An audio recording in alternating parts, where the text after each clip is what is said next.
Hey everyone, it's Meg with thwart, and I am going to take you through my process of edging my garden beds. And this is what they look like when they're done, and I'm going to show you the steps we take to make it much easier to combat creeping weeds throughout the growing season. Hope you find this helpful. Thanks so much for watching. So I'm going to grab what I need and talk you through how we get this all edged.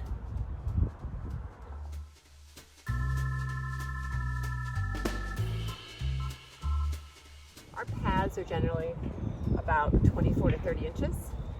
And so I'm going to measure the path width. I'm also going to measure, I want this to be 4 feet. And you can see how far these weeds have crept in. It's about 2 feet weed free. But a 4-foot bed is about that wide. So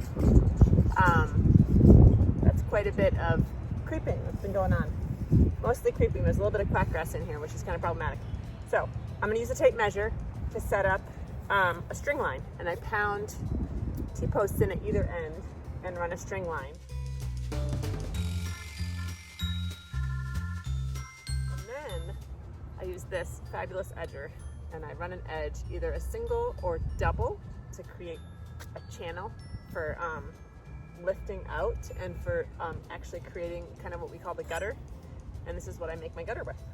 So anyway, probably gonna stop talking and speed up this video so that you can see what how I actually get all this ready. But I can't resist.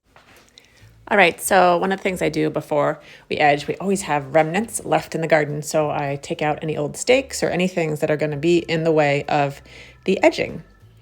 So then this is me edging, and so I step down on the half moon edger and I kind of rock it back towards me on the outside edge, and I am cutting down right along the string line here, and I'm going to go back in a minute and I will be cutting about 3 inches inside of that. And here I am doing that, and in this instance I lean the edger away from me, and that creates a really nice channel that is easy to lift out. It makes it much easier to create this edge.